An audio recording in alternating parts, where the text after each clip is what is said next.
নমস্কাৰ dear student, আজি তোমালোকৰ লগত ডিছকাছ কৰিম আয়ত চিত্ৰ, যিটো 2024 চনত এইটো এক্সামত আহিছিলে। যিটো দেখা পাইছা নহয়, এইটো হৈছে আয়ত চিত্ৰ।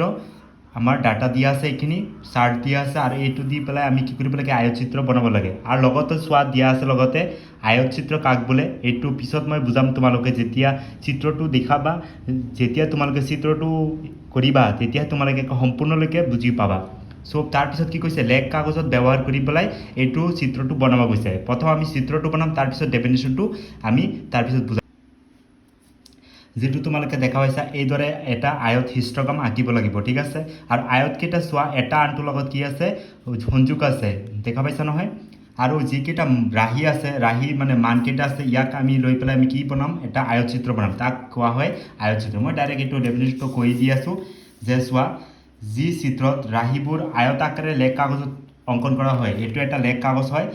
যি চিত্ৰত কি কৰা হয়, ৰাহিবোৰ যিবিলাক মান দিয়া থাকিব, এইকেইটা কি বনোৱা হৈছে চোৱা, আয়ত আকাৰে লেখ কাগজত ব্যৱহাৰ কৰা হয় বা অংকন কৰা হয়, তাক কোৱা হয় আয়ত চিত্ৰ। অথবা তোমালোকে লিখিব পাৰা, চোৱা, বিভিন্ন আয়ত ক্ষেত্ৰ লেখ চিত্ৰত ব্যৱহাৰ হোৱাৰ বাবে ইয়াক আয়ত চিত্ৰ বুলি কোৱা হয়। বিভিন্ন চোৱা আয়ত ক্ষেত্ৰ, এইটো এটা আয়ত ক্ষেত্ৰ, দেখা পাইছা নহয়, এইটো এটা আয়ত ক্ষেত্ৰ। এইকেইটা চোৱা আমি লেখ কাগজত ব্যৱহাৰ কৰিছোঁ নহয়, এইটো এটা লেখ কাগজ হয়। চ' তাক কোৱা হয় কি, আয়ত চিত্ৰ। আৰু আয়ত চিত্ৰবিলাক এটা আনটোৰ লগত কি থাকে, সংযোগ হৈ থাকে। এইখিনি মই লিখি দিছোঁ, এইখিনি ডেফিনেশ্যন লিখিলে তোমালোকে এনচাৰ হৈ যাব, ঠিক আছে। এইখিনি পাৰিবা, আয়ত চিত্ৰ দেখি পেলাই তোমালোকে ডেফিনেশ্যন দিলেই হ'ল। এতিয়া আমাৰ চাৰ্টটো বনাম। কি কি লাগিব চোৱা, তিনিটা বস্তু লাগিব ইয়াত। শ্ৰেণী অন্তৰ লাগিব, আৰু বাৰম্বাৰতা দিয়াই থাকিব, লগতে প্ৰকৃত সীমা এইটো দিয়া থাকিব, এইটোও দিয়া থাকিব। অনলি কি কৰিব লাগিব, প্ৰকৃত সীমা ওলাব লাগিব। তাৰপিছত আমি নেক্সট ষ্টেপ গ্ৰাফটো কৰিব পাৰিম। এতিয়া চোৱা, যিহেতু আমাৰ প্ৰকৃত সীমা ওলাব লাগে, ইয়াৰ প্ৰকৃত সীমা ওলাব হ'লে যিটো দেখা পাইছা, নিম্ন সীমা ইয়াৰ পৰা 0.5 কমাব লাগিব, আৰু উচ্চ সীমাৰ পৰা 0.5 বঢ়াই দিবা। এই গোটেইকেইটাৰ কাম একেই, ছেম টু ছেম কৰিব। ইয়াৰ পৰা কিমান কমাবা, 0.5 কমাই দিবা। আৰু যিটো তোমাৰ উচ্চ সীমা আছে, এইকেইটা হৈছে চবকেইটা উচ্চ সীমা। চ' এইকেইটাৰ কি কৰিবা, 0.5 কি কৰিবা, বৃদ্ধি কৰি দিবা, বুজি পাইছা।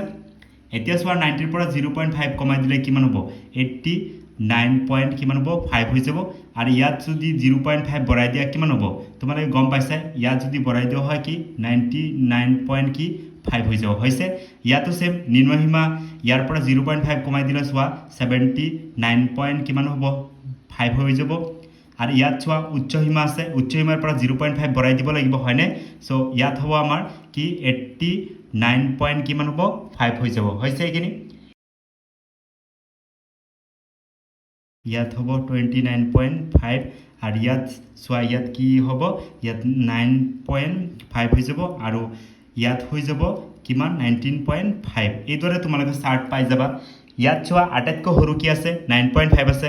এনেকৈ চোৱা, 9.5 হৈছে, 19.5, 29.5, 39.5, 49.5, 59.5, 69.5, 79.5, 89.5, আটাইতকৈ ডাঙৰ হৈছে 99.5। চ' তোমালোকে এইদৰে দেখা পাইছা না, এটা জেডৰ নিচিনা জিগজাগ দেখা হৈছে না। চ' আটাইতকৈ সৰু হৈছে 9.5 আছে, আটাইতকৈ সৰু ডাঙৰ আছে 99.5। এই গোটেইকেইটা কি কৰিম, আমাৰ গ্ৰাফত ওলাব লাগিব, হৈছে। এতিয়া আমাৰ নেক্সট ষ্টেপ হৈছে গ্ৰাফটো বনোৱা। এইখিনিলৈকে বুজি পাইছা লাগিব। প্ৰথম কথা হৈছে বাৰম্বাৰতা চোৱা, 1ৰ পৰা 12লৈকে দিয়া আছে। আৰু ইয়াত আটাইতকৈ সৰু কি আছে, 9.5। ইয়াৰ পৰা ষ্টাৰ্ট কৰি পেলাই এই গোটেইকেইটা, ইয়াতকৈ ডাঙৰ এইটো, এইটোতকৈ ডাঙৰ, এনেকৈ আটাইতকৈ ডাঙৰ 99.5 লৈকে। ইয়াত চোৱা, মই ডাইৰেক্ট কৰি দিছোঁ। এইফালে প্ৰকৃতি সীমা হৈছে X অক্ষত ল'বা, আৰু বাৰম্বাৰতাখিনি আছে Y অক্ষত লৈ ল'বা, ঠিক আছে। ইয়াত চোৱা, যেতিয়া স্তম্ভলক আঁকিবা বা হিষ্টগ্ৰাম আঁকিবা, এটা ঠাই পেলাই এৰি পেলাই কৰিবা। তোমালোকৰ ইয়াত গেপ এটা দি দিবা, তেতিয়াহ'লে ধুনীয়া হ'ব। আৰু ইয়াত এনেকৈ এই ধৰণৰ এটা সাগৰ নিচিনা এটা দেও মাৰি দি দিবা। এইটো মানে হৈছে ইয়াৰ মাজত কিবা সংখ্যা আছে আৰু মাজত, ঠিক আছে। এইখিনি কৰি পেলাই প্ৰথম কথা হৈছে, ইয়াত বাৰম্বাৰতা 12লৈকে আছে, 1 2 3 কৰি এনেকৈ 12লৈকে লিখিছোঁ। আৰু আটাইতকৈ সৰু আছিলে কি, 9.5। আটাইতকৈ ডাঙৰ কি আছে, 99.5 লৈকে তোমালোকে X অক্ষত লিখিব লাগিব। এতিয়া চোৱা, আমাৰ প্ৰথম যিটো আয়ত চিত্ৰ বনাম, ইয়াত কি দিয়া আছে চোৱা। প্ৰথমটো হৈছে আমাৰ আটাইতকৈ সৰু কোনটো আছে, এইটো 9.5ৰ পৰা 90.5 লৈকে কিমানলৈকে উঠিব, আয়ত চিত্ৰটো হ'ব 2লৈকে, ঠিক আছে। ইয়াত কৈছে 9.5 মানে এইটোৰ পৰা এইটোলৈকে, এইটোৰ পৰা এইটোলৈকে আয়ত এনেকৈ ডাইৰেক্ট ওপৰলৈ উঠিব, কিমান, 2। এতিয়া 2 ক'ত আছে, ইয়াত আছে নহয় 2।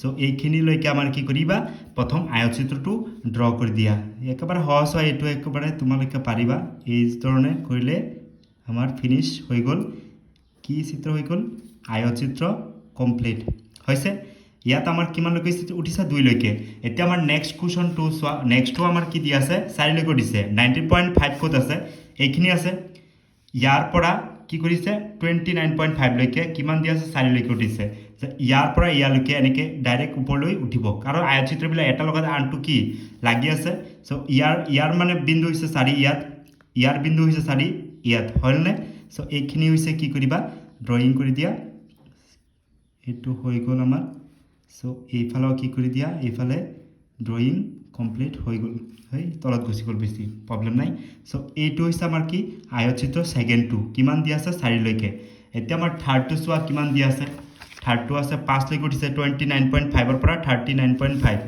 29.5 ৰ পৰা 39.5 5 লৈকে 5 মানে এইখিনিৰ পৰা এইখিনিলৈকে কৰিব কৈছে 5 লৈকে তে 29 ৰ পৰা ধৰা তো এইখিনি হৈ গ'ল এইটো টানি দিলা আৰু এইটো হৈ গ'ল সো 39.5 হৈছে সো এইটো হৈছে আমাৰ 3 নম্বৰ যেটো কৈছে এতিয়া আমাৰ 4 নম্বৰটো চোৱা কিমান 7 লৈকে উঠিছে 39.5 ৰ পৰা 49.5 কিমান 7 লৈকে উঠিছে তে 39.5 ৰ পৰা 49.5 7 ক'ত আছে 7 ইয়াৰ পৰা ইয়ালৈকে আছে হয়নে সো 7 লৈকে তোমালোকে কৰিব লাগে এই দৰে আমি ডাইৰেক্ট তলত এটা লগত এটা লাগি আছে তো একেবাৰে সহজ হৈ গৈছে ইজি হয় ইয়াত আমাৰ 7 হলনে এতিয়া আমাৰ নেক্সট কি আঁকিব লাগিব নেক্সটটো চোৱা নেক্সট আছে চোৱা কিমান দি আছে 8 লৈকে 59.5 ৰ পৰা 69.5 লৈকে চোৱা 49.5 আৰু 59.5 কিমান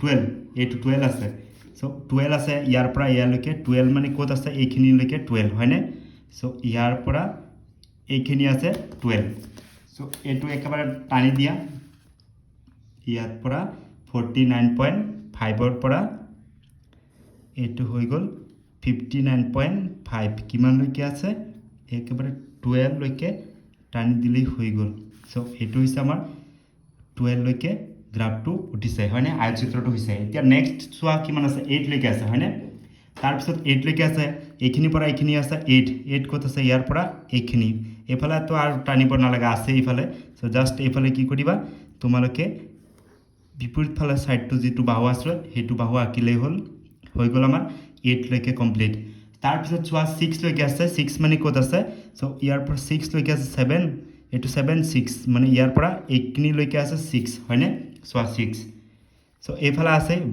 বাওফালে আঁকিব নালাগে খালি সোফালে বাওফালৰ তো হেল্প আছে সো ইয়াত টানি দিলে হ'ল আমাৰ 6 কমপ্লিট হৈ গ'ল নেক্সট আছে 4 মানে ইয়াৰ পৰা ইয়ালৈকে আছে 4 তো ইয়াত আছে এইটো পয়েন্ট আৰু এইটো পয়েন্ট হয়নে সো বাওফালে আঁকিবৰ দৰকাৰ নাই কি কৰিবা এইফালে চোৱা ইয়াত কি কৰিবা জয়েন কৰি দিয়া এইফালে জয়েন কৰি এইখিনি হৈছে 4 এতিয়া লাষ্ট বাকি আছে 2 লৈকে ইয়াৰ পৰা ইয়ালৈকে আছে 2 সো এইখিনিৰ পৰা এইখিনিলৈকে আছে 2 লৈকে আছে ফাইনালি আমাৰ সম্পূৰ্ণ কমপ্লিট হ'ল এটোই আছিল 2024 চনত অহা একেবাৰে সহজ কোৱেশ্চন দেখা পাইছা নহয় সো এইখিনি কৰিলে তোমালোকে 4 মাৰ্ক 3 মাৰ্ক পাবা আৰু ডেফিনিশনটো গম পাইছা যে যি চিত্ৰত ৰাহিবোৰ আয়তাকাৰে লেখ কাগজত অঙ্কন কৰা হৈছে এই মাত্ৰ কৰিছে নহয় এই যেটো ৰাহিকেটা আছে এই ৰাহিকেটা আমি ক'ত ব্যৱহাৰ কৰিছো লেখ কাগজত ব্যৱহাৰ কৰিছো লেখ কাগজত অঙ্কন কৰিছো হয়নে আয়ত টাইপৰ এটা যি চিত্ৰত ৰাহিবোৰ এই যিবিলাক ৰাহি আছে এই ৰাহিকেটা আয়তাকাৰে